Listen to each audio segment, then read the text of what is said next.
व्हायचा होता. म्हणून मुंबईमध्ये यश मिळालं मोठ्या प्रमाणामध्ये. त्यासाठी ठाकरे बंधू एकत्र आले भाजप आणि शिंदेचा पराभव करण्यासाठी.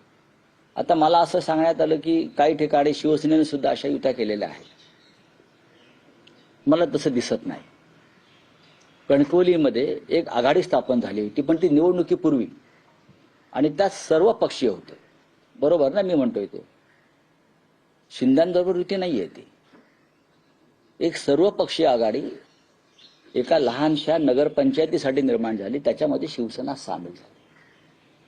शिंद्यांबरोबर निवडणुकीनंतर जर कुठे युती केली असेल तर ते मला दुर्बीण घेऊन शोधावं लागेल. नाही, पण राऊत साहेब त्यात एक असं की काल कल्याण डोंबिवलीचे शिवसेना उद्धव बाळासाहेब ठाकरे पक्षाचे नगरसेवक 7 नगरसेवक उद्धव ठाकरेंना भेटतात, चर्चा करतात.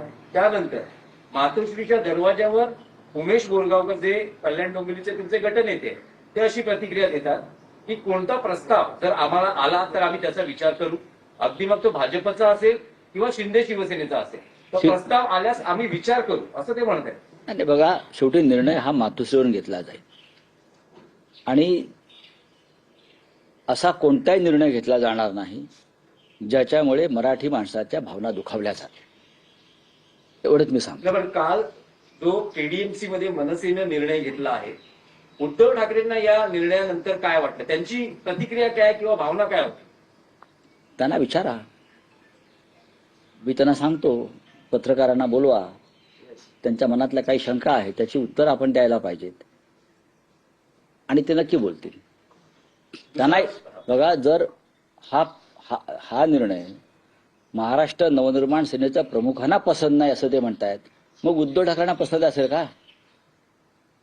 म्हणून मी तुम्हाला हे वारंवार राऊत साहेब म्हणून मी तुम्हाला वारंवार विचारतो आहे की जर राज ठाकरेंना हा निर्णय पसंत नाही, मान्य नाही, कल्पना नव्हती, तर हा निर्णय बदलावा, त्याचा फेरविचार व्हावा असं आवाहन त्यांना का केलं? नाही, आम्ही करणार नाही. मी परत सांगतोय की राज ठाकरे हे स्वतंत्र नेते आहेत. त्यांच्या पक्षाचा तो अंतर्गत विषय आहे. हे जरी खरं असलं तरी ह्या निर्णयामुळे ज्याने घेतलाय तो खालच्या स्तरावर त्यांची राजकारणातली विश्वासार्हता पूर्णपणे संपलेली आहे. ज्या कोणी घेतला असेल कुठल्याही पातळीवर त्यांची राजकारणातली विश्वासार्हता, मराठी माणसाच्या मनात जो विश्वास निर्माण झाला होता तो पूर्णपणे संपलेला आहे. नाही, मला राज ठाकरे कोणाच्या दबावाखाली जाणारे नेते नाहीत. माझ्या माहितीप्रमाणे कारण ते सतत असं सांगतात त्यांचे स्थानिक नेते की विकासाच्या मुद्द्यावर आम्ही पाठिंबा देतो आहोत. लोकांसाठी आम्ही गेलो, लोकांना आम्ही तोंड दिलं.